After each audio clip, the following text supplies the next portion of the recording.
This is the Note Closer Show, where you get the latest developments in distressed note investing and learn the secrets of how you can control millions of dollars worth of property for pennies on the dollar. Get educated and entertained by someone who has closed thousands of deals and lives to support you in achieving the same. Now, here's your host, CEO of We Close Notes, Scott Carson. Good morning, good afternoon, good evening, everybody. Welcome to this episode of the Note Closer Show. I'm your host, Scott Carson, and I'm excited today, as always, to be bringing some amazing guests to the podcast. And today we have another amazing woman, actually, who is out there kicking butt, taking names. And so we're excited to have Paige Panzarello joining us all the way live from California this morning. Not New California, as I understand California is trying to split into two states. Good morning, Scott. Thanks so much for having me. I'm really excited to be on the show. Yeah, glad to have you. Happy New Year, by the way, and everything like that. One of the great things that I love about the podcast, and this is just getting out and talking to people and interviewing people and doing it on a regular basis. I think we all, a lot of times as note investors, we end up targeting different events, 2-3 times a year, trying to get out to network with everybody. And I love the fact that we've been able to talk with people like you and others out there on a regular basis without having to worry about time of year. And I think it's something a lot of us should probably do a little bit more, so get on conference calls every once in a while. Wouldn't you agree to that, Paige? I do. I absolutely agree. And I love that mindset that you have, Scott, because it's all about networking and it's all about community and boosting each other up. And it's that abundance mindset. And I've noticed that in you for years. And I just wanted to say thank you because I really appreciate that in you. I cut from the same cloth. Yeah. So, I totally agree. A lot of us are cut from the same cloth, and we're not. The note industry is a little bit more friendly than the rest of the real estate side of everything when it comes to notes. But let's, for those that don't know, you're known as the cash flow chick. So I am. So why don't you tell people who are listening here or watching, those that are listening on the podcast or watching us live on Facebook Live, a little about your history, your background, where you started from, and you're eventually diving into the note game. Yeah, absolutely. Well, I've actually been a real estate investor for over 20 years. I started by being thrown into the deep end of the swimming pool and not really knowing how to swim by virtue of inheritance. I inherited about 38 townhome units, some land, a sewer treatment plant. I know more about sewer treatment plants than I ever care to discuss. It's a shitty business. That it is. And I very quickly learned that I had to surround myself with people that were in the know. I was a buy and hold. The townhome units we were renting, and unfortunately, my grandmother had kind of driven them into the ground. She got on in age, and that happens. So we had to kind of turn things around, and I very quickly realized that I was not a good property manager at all. I have a very big heart, and everybody's got a story, right? So I put people in place, and along we went. And I decided, that we needed to sell these properties off because the rents couldn't command, market rents couldn't command what we needed to be profitable. So we started selling them off, and I quickly realized, wow, I'm selling myself out of a job. My family was involved in all of that. And we had this land, and I said, I really, really want to start developing the land. And so my family didn't want to have any part of that, and so I bought the company. And I started to do the groundwork of developing this particular piece of land. And I realized that the contractors were taking advantage of me. So I said, okay. And I started my own construction company, knowing about nothing about construction. And I quickly learned. I surrounded myself with people that knew. I brought in a contractor that was the qualifying party, and we were rocking and rolling. Now, that was in the, about 2000, 2001 area. And as you know, time went on and things started just went crazy. And so we were building, and at one point I had 36 employees. We were building our own projects. We were building other people's projects. I had lots of assets. I was liquid. I was young and single and having a lot of fun. And then 2007 happened. and it all came crashing down. And the interesting thing, Scott, is that I saw that it was coming, but silly me, being a little bit of a novice in that, I didn't realize that it was going to happen to me because I had so much liquidity. I had a lot of assets. I had things, and I had my relationships with my vendors and my lenders and all of that stuff. And it wasn't me, it was the people that owed me money that couldn't pay me. So I had to fire sale everything. I literally went through 3 years of knowing and getting up every morning, knowing that I was working toward paying people that I owed, but there was not going to be anything coming back to me. And I was okay with that. I really was okay with that because I was really determined that I was going to pay everybody that I owed. It took me 3 years. I did it. I did not file for bankruptcy. And I was very fortunate that I had those things, those assets that I could sell. But at the end of the day, 3 years later, I lost $20 million. I mean, that's the lump sum of it. And it's important to point that out. For a long time, I didn't talk about that. But I really don't look at that as a failure on my part. I really look at that as a blessing. It really shaped me as who I am as an investor. It gave me a strong foundation. I still have investors, that invest with me today. And truly, when you're running a construction company, any of you that are out there that know, I mean, it's 7 days a week, 18 hours a day, and it was really putting me in an early grave. So it was a blessing. And I came back, I went away, clearly, from real estate investing for a little while. But I came back, and I came back to it because I have two passions, and that's number one is helping people, and number two is real estate, and I get to do both. Coming into the note space, I realized I could do both, and that was huge for me. That was really huge for me. So I've done a little bit of everything, fix and flip, tax liens, tax deeds, all that stuff, but I landed in notes, and angels sang for me, and that was it. I'm not leaving. I'm home. That's good. So basically from 2007, 2010, you're paying everybody back. Yep. Getting clear of everything. So how did you make that kind of, because you're basically focused on notes almost 100% now, correct? Yes.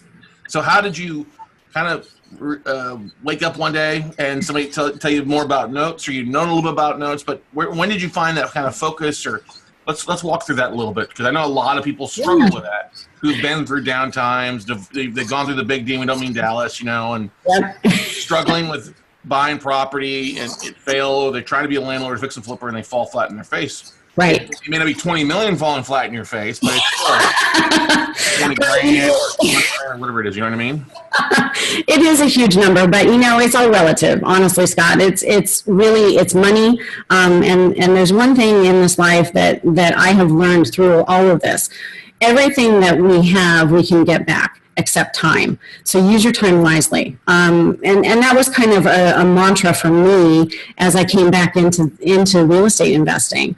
Most people, and I did this, most people, when you come into real estate investing, you start thinking, okay, I'm going to fix and flip because you need to generate chunks of money, right? Mm-hmm. So you go into wholesaling and you start to do that business, and then you start to fix and flip, and you realize that that's very location specific. So as I was going through that process, and don't get me wrong, I mean, I love fixing and flipping, and there's some tremendous fixer and flippers out there that are amazing at what they do. And I love taking the old ugly house and making it into a beautiful house, right? I just don't like the in-between process, because I was been there, done that, right? So I was in my fix and flip projects, and I met a gentleman that stood up at an REI meeting, and I was there, and he said, I do non-performing notes. And I said to him, I had been thinking, I'd heard about this, and I thought, what's that?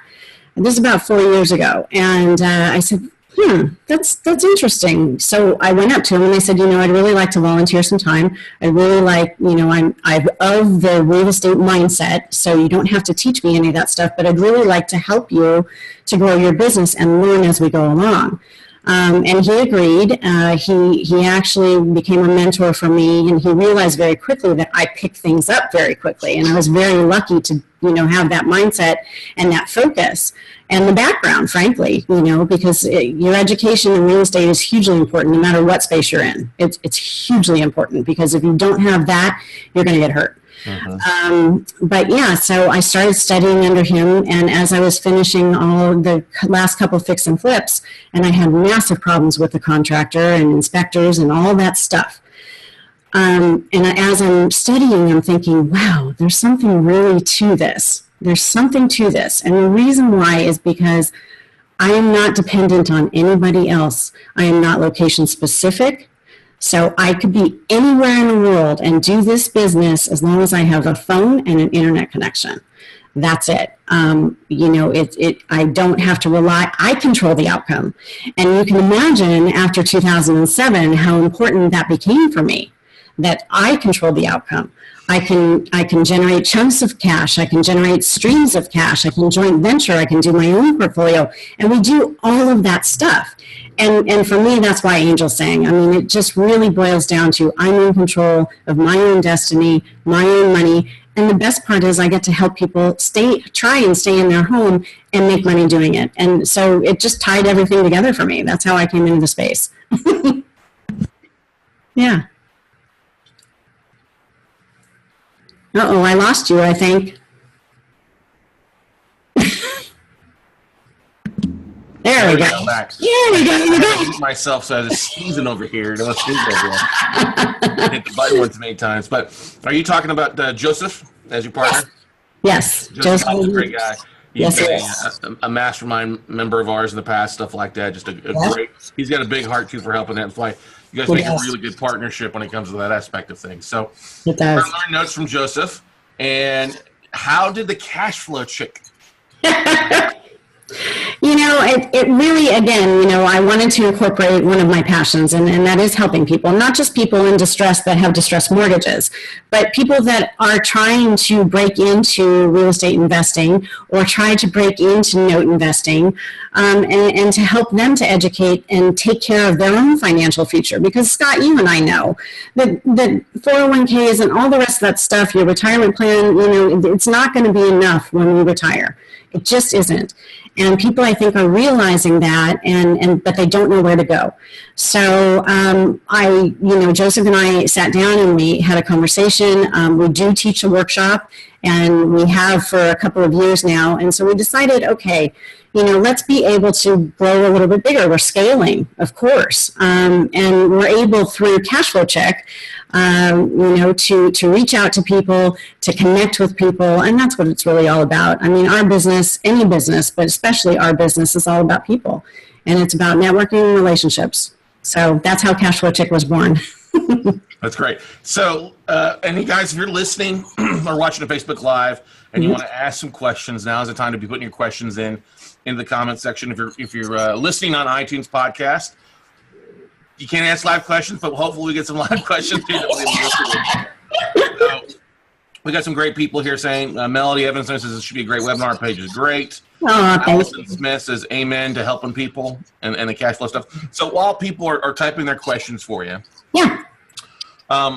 let's talk kind of about your basic business model now. What's your kind of bread and butter, let's say, for your note business right now?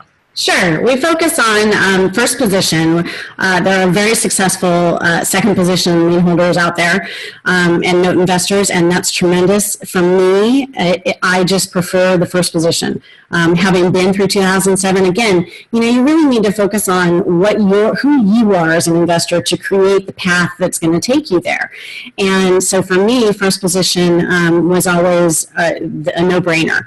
Well, first position, we focus on non-performing notes, and the reason that we do that, like you, Scott, as you know, we buy at a discount, so we create a cushion of equity from fair market, current market value, not ARV, not any of that stuff, just buy on current market value and create that cushion. So if there is a market fluctuation, if we buy our notes properly, we're not really going to be affected. It's not going to be a huge smack to the side of our head, unlike, some of the other forms of investment out there. So first position, non-performing.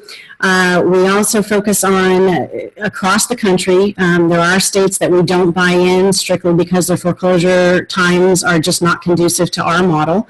We generally like to be able to exit notes, 12 months or less.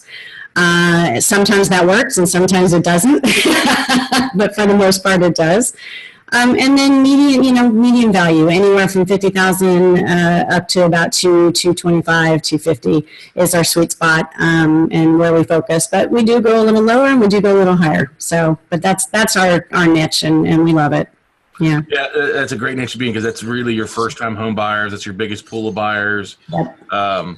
Depending on the city it's in, 225 would be a high end if it's in Cleveland, but low end if it's in other areas too. Right, exactly. and that's the thing. That's where we see 90% of the distressed assets out there are in that kind of price range for the most part. So exactly. Below it. So for it, what advice would you give anybody who's been through rough times or is going through rough times and looking for a way out? What kind of advice would you give? Because not everybody can recover from a $20 million loss.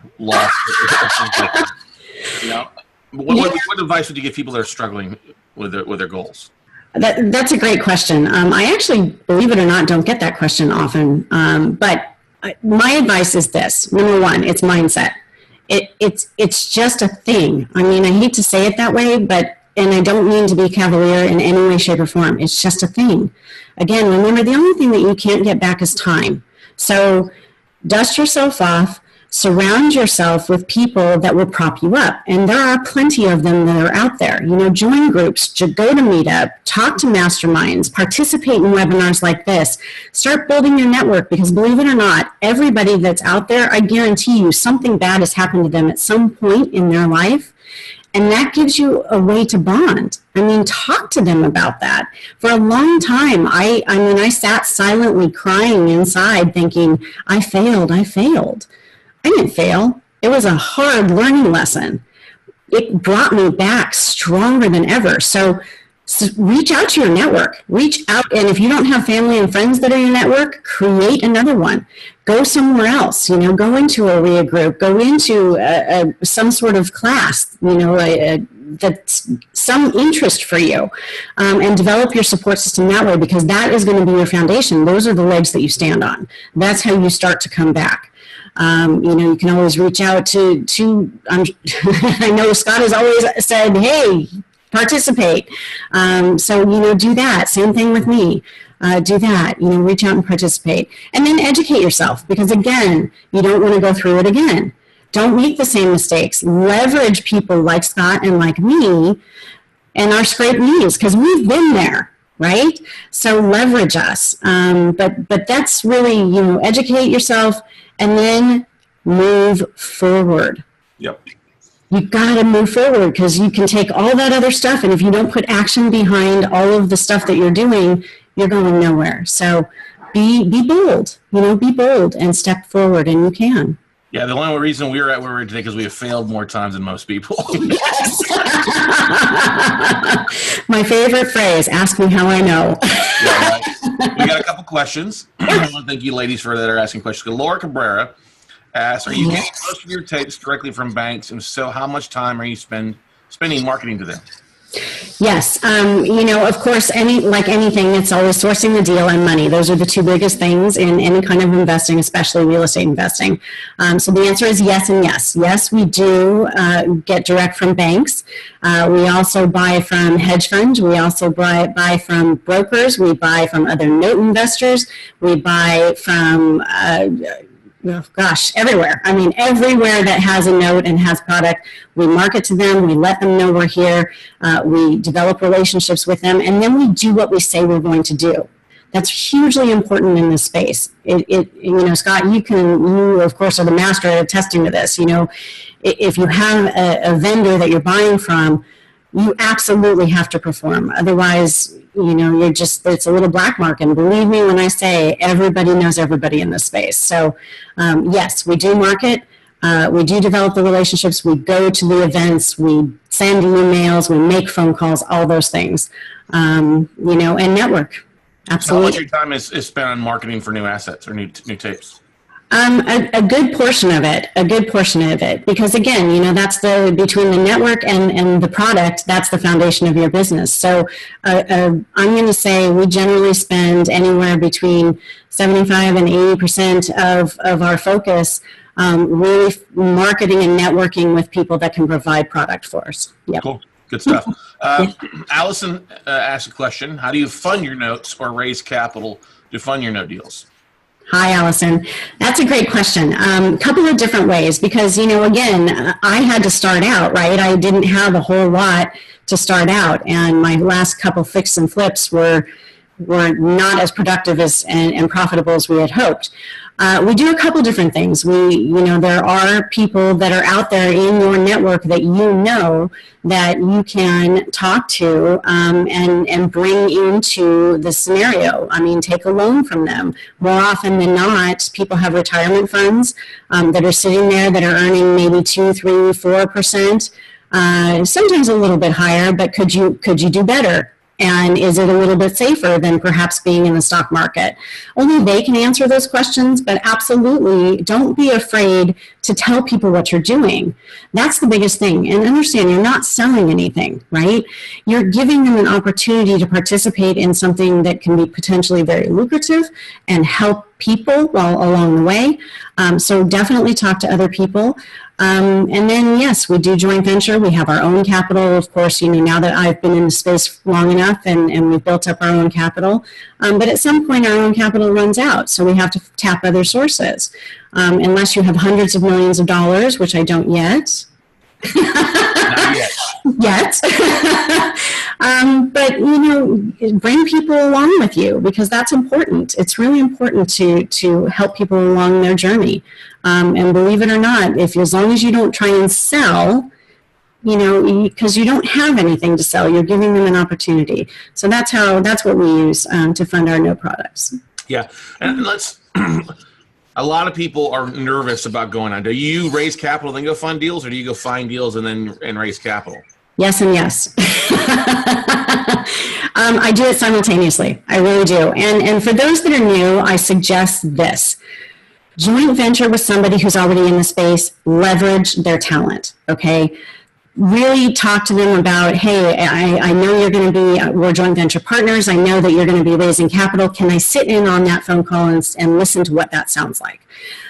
Most times, and if they say no, in my opinion, you probably shouldn't be in a joint venture position with them because there's not a lot of trust there, right?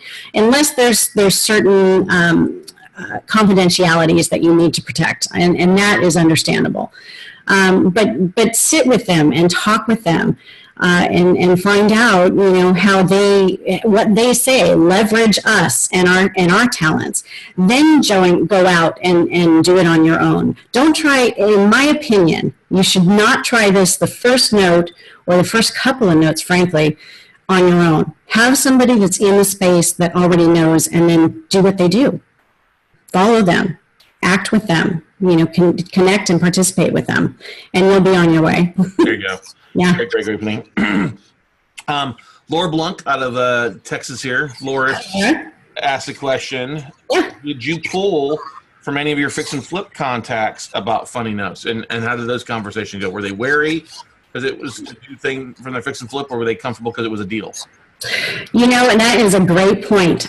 Yes, the answer is yes. I belong to I have a very large nationwide network of people that are fix and flippers. So join those groups, go to Bear Pockets, start to connect with fix and flippers across the country. But yes, absolutely. Because again, remember what I said, the two biggest things that people look for are deals and money. And sometimes fix and flippers have money and also have private money, that they're paying on that need to be placed into a deal.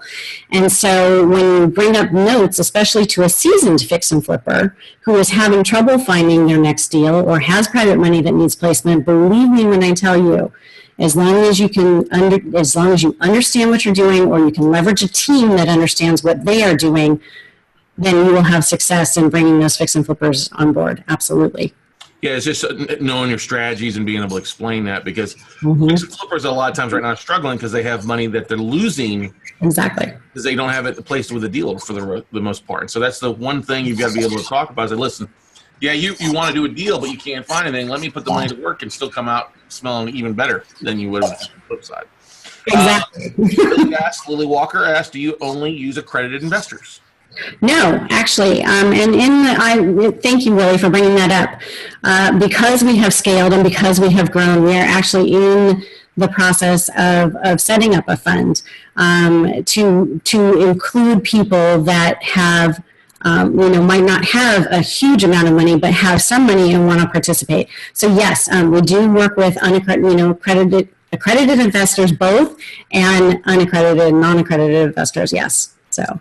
Good stuff. Now, one of the great things, I think, and I don't know the answer to this, so I don't want to say I think, but you and Joseph have a little bit different personalities. Joseph's a little bit more reserved, a little bit more, I won't say introverted, just a little bit quieter, the quiet confidence aspect of things.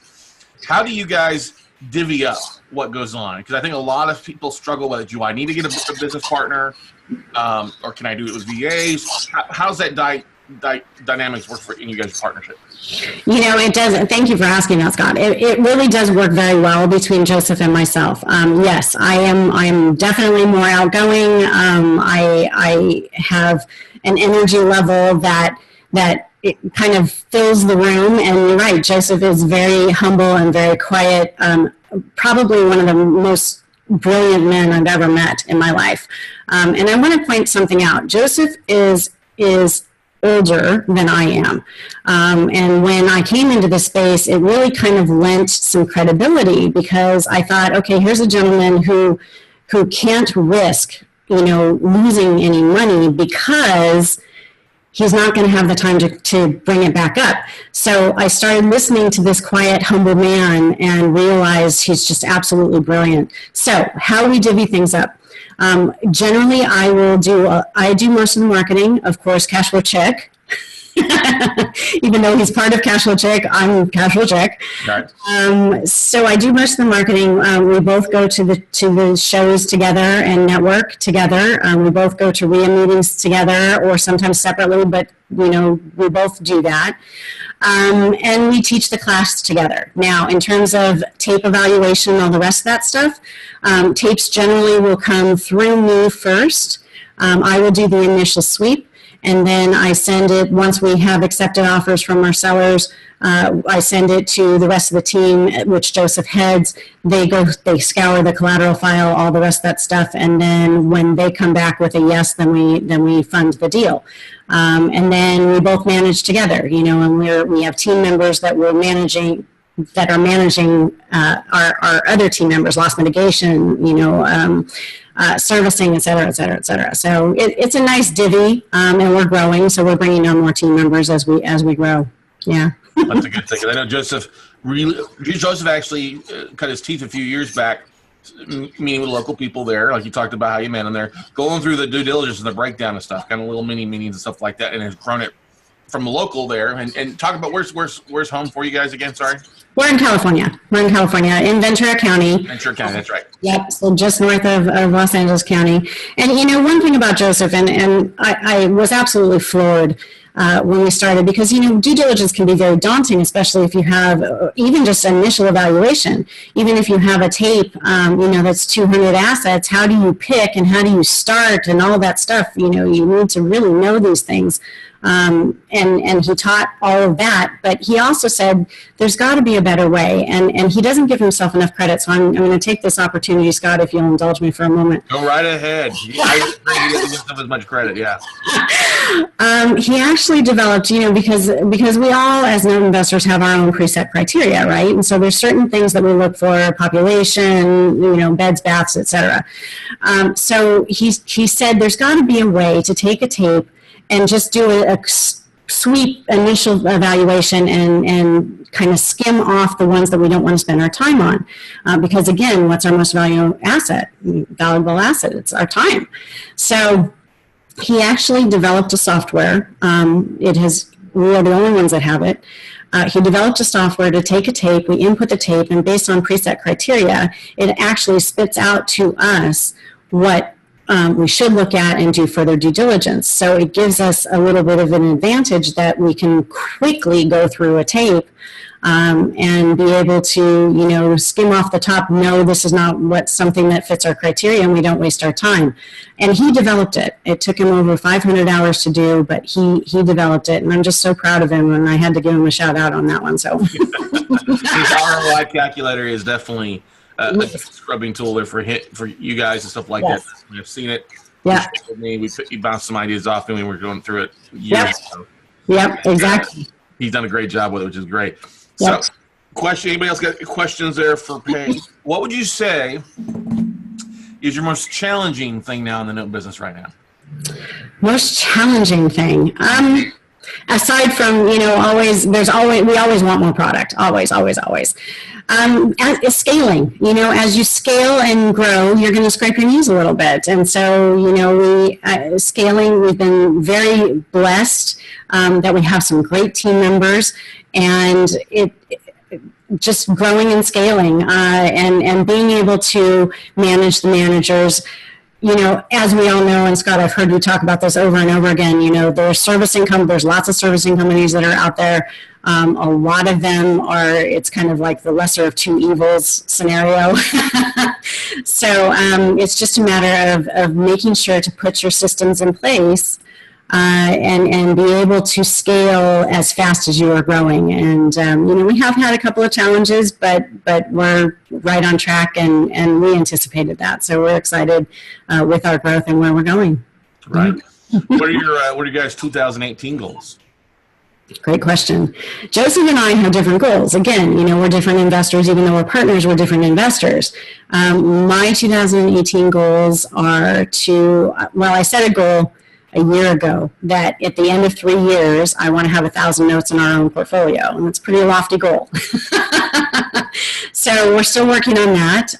But yeah, I think really just to, again, be able to scale, help people to bring them into the family of the note investing business, and those that do take the workshop and take classes and realize I love seeing that light bulb go on. So that's part of it, is to increase the number of our family, provide opportunity for more homeowners that are in distress, and also for more investors that are kind of in distress as well. So, yeah.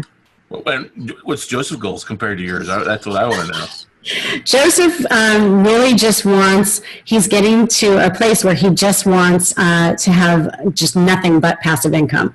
So his goal is about $30,000 in passive income per month. Mm-hmm. And I definitely, would love to have that as well. I have a little more time, and I want to create that legacy build, for the family and the rest of it as we go along. So, yeah. That's good stuff. I like that. You know each other's goals. That's a big thing, because they work very well together to do that. It's a great win-win. It can be different, but it work well together, and that's a great partnership. Exactly. Got a question from Lily Walker here again. Hi, Lily. You mentioned that the hardest hit funds have expired in some states. Do you still buy notes in those areas? Yes. Yeah, hardest hits funds, as far as I'm concerned, that was always the kind of the cherry on top of the icing, or, on top of the sundae. It really, I didn't ever evaluate a deal and only buy because it's in a hardest hit fund. If we get to have some funds come back to us through HHF, great. But it's not a deal breaker for me one way or another. It's actually kind of very ancillary and off to the side. Yeah. There are some people out there that are just buying with that being their main exit strategy, which I think is a very, very big mistake. Mm-hmm. They go on, it's hardest hit funds. We'll get hardest hit funds with it. Yeah, that's not the case. No. And, honestly, Scott, and you know this, as long as you do your due diligence and you buy your note well, you make your money on the buy, you collect your money when you sell, right? Mm-hmm. Or when you, in our case, exit. It really, I think if you're just focusing on HHF states, you're really going to be missing a lot of opportunity that's out there across the rest of the country. Yeah, and there are some states to avoid, New York, New Jersey, primarily. Yes. Because of the longer and the difficult foreclosure process in those areas. Nothing against our friends up in the, New York, New Jersey area. But the thing to keep in mind too, I mean, Hardship funds are great, but there's a lot of other good inventory that neck of the woods there, and obviously cash flow is a big thing. So I'm willing to bet you're probably focused on owner occupied or occupied assets that you can obviously get reperforming faster. We do both. Probably not as many vacant properties as beforehand because you don't want to do the fix and flip for the most part, right? Well, we do both. We do both, honestly, Scott. And we don't. Again, that's we need to know so we know. But because of the network that we have across the country, I know plenty of fixed and flippers that I can take that note if it is vacant and we turn it in. It does come back as REO, through foreclosure, deed in lieu, whatever. I can flip it to them and sell it to them and carry the paper for them too. So, I don't mind, neither of us, neither Joseph nor myself really mind vacant versus owner occupied. It's just another data point that we need to know about so we can kind of direct our exit strategy. Yeah. Yeah. And being able to find the most effective one that works for you guys. Exactly. What are the questions you guys have that are watching on the Facebook Live? Thank you for these great questions. What's ladies asking questions? Very few guys. Now we had Dan Zatowski, big Dan. Dan! Killing it out there, which is great. Good morning. Hi, Dan. Thank you. Big Dan Zatowski, yeah. Forget about it. All right. He's got a lot of time to work on his real estate investments since the Giants to make the playoffs, just like the Cowboys did. So, so first quarter 2018. Mm-hmm. First quarter 2018. What are going to be some of the highlights? What are some of the things that you've got set for yourself personally here in the next 90 days? Besides, obviously, 1,000 deals in 3 years is great. That's almost a note a day. I love that. Yeah, but got any quarterly, 6-month goals that you're working towards? I do, actually. A lot of life development because, as I went through again, when I was building my business and I talked earlier about owning a construction company and working 18 hours a day, 7 days a week, when you're in the development and growing and scaling, of course, you dedicate a lot of time to your business and make sure, especially when you have other people's money. I mean, when you're talking and JVing with investors, you take that very seriously. And for us, we protect that better than we protect our own money. It's just that it's that important. So goals for the first quarter and actually throughout all of 2018 is really to bring on more team members, recapture some of my personal time. The workouts, that's a personal goal of mine. I have to do that first thing in the morning. So, we're going to implement that whole strategy, but really focusing and capturing the time and educating myself too, because I love to learn and I don't know everything. So I'm actually, listening and starting some development and taking some time for myself to learn and educate myself in other things and grow not only emotionally, mentally, physically, as our business is growing too. So that work-life balance is really important. And so that's a big, especially first quarter goal for me and my husband. And my business partner, we've set all those goals, and so that's important. Good stuff there as well. I had the question I was going to ask, and I just went blank here. I'm going to take a sip of water while you do. Yeah. I'm watching all the people that are listening. So we talked about I know what it was. You guys are teaching classes on a regular basis. You want to talk a little about that real fast? Yeah, great. Thank you. Yes, we do teach a workshop. It's called Building Wealth with Notes, and we only do it three times a year. We originally started doing it. They are live. We do keep it small, and we do that for a reason. We want to be able to network with the attendees. We want the attendees to be able to network with each other. We want to kind of get to know you. We want you to get to know us because there's a couple of different reasons that people attend. Number one, they want to learn about the note space. They want to know how to do it, and we give them all the tools, including our team members, and our contacts, so that if they really wanted to do this on their own or joint venture together, they could. The other aspect of it is, of course, again, we talked about it, our capital caps out at a certain point. And so those people that say, hey, I love this, but I'm a little unsure and I want to joint venture with you, now granted, we don't take everybody. We are very selective because when you start dealing with people and emotions and money, it's very much like a marriage. So we date our funding partners. We don't just automatically get married. That's a good analogy there. I like how you said to get married versus jump in bed. That's exactly. And it's important. So we do teach our workshops. They're 3 times a year. We are actually expanding this year. There's been a call for the last year and a half for us to come to the East Coast. So we are in April. We're actually going to be in Tampa, Florida. And then we're coming back to California, and the other 2 will be in California. We think 1 in Orange County and 1 here in Ventura County. And it's 3 days, and it's hands-on. So you learn, and we teach you hands-on experience as well. So it's a great event. Everybody loves it, and we do too. I love seeing that light bulb go on for people, and it usually happens a couple times throughout the workshop.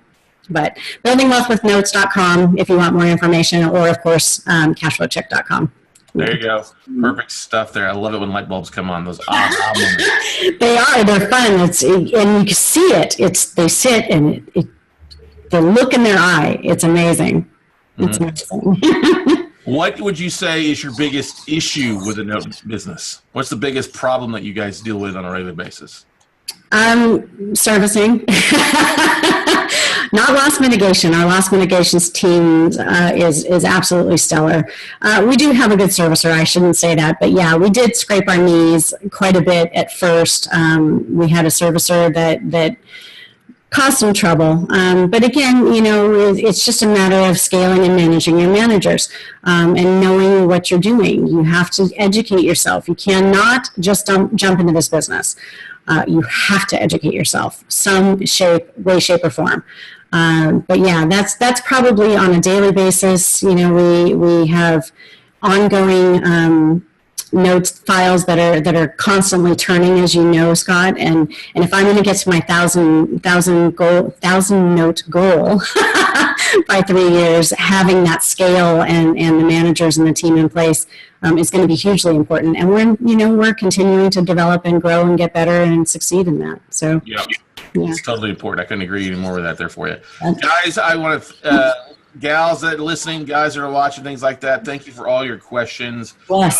We've posted the link against the website there in the Facebook comments. Thank you, Paige. We'll also post it for those that are listening on iTunes and Stitcher. You can go to the WeCloseNotes.blog and check out the replay of this, upload there, and get all the links that you need there as well for you. So, Paige, thank you so much for joining us here on the Note Show. Appreciate it. Now, a lot of the ladies and even the guys out there appreciate a lot of your straightforward, just telling them like it is aspect. It may not be always pretty, but it sure is always interesting. I'll tell you that, right? Yeah, absolutely. And I love that about you too, Scott. Honestly, it's just, you say it like it is. There's no fluff. It's just, and I think that's kind of why we're birds of a feather, because it is how it is. And we don't need to sugarcoat it. And, I think that's important. And that's why, we're successful. So keep doing that too. Don't lie to people. Don't lie to anybody. Just tell it like it is and be you, and you will be successful. Amen to that. That's the first big key. I can tell you, I agree with it completely. So, yep. Paige, you will be joining us. You'll be speaking at Note Camp 5.0 in April as well, too. We're excited about that. Well, I'm so excited. Thank you so much for inviting me to participate. I'm really looking forward to it, and I'm looking forward to interacting, with the attendees as well. Yeah. It'll be a good time. Good time. So. Thank you. All right, Paige. Well, hey, give a big shout out to Joseph for us when you see him next. And we look forward to seeing you around the Note world. All right, Paige? Sounds great. Thanks, Scott. Appreciate it. Bye-bye. All right, everybody. That's going to wrap up for this episode of the Note Closer Show podcast. Go out and make something happen. As Paige said, and as I've said, hey, don't let your failures stop you, or your previous failures stop you from going out and achieving the type of success that you're looking for. It's important. We're all going to make mistakes. Things are always going to happen to us. It's the fight in the size. It's not the size of the dog in the fight. It's the size of the fight in the dog. And so fighting forward, keep failing forward if you have to, because you'll learn more from your failures than you ever will from your successes. Yep. And that's the only way that you make it to the top, is by keep putting one step forward, keep going, doing it, make again and again, making more and more offers, and going from there. So exactly. Have a great day, everybody. And we'll see you on the top. Bye. Thanks, Paige. Bye. Thanks.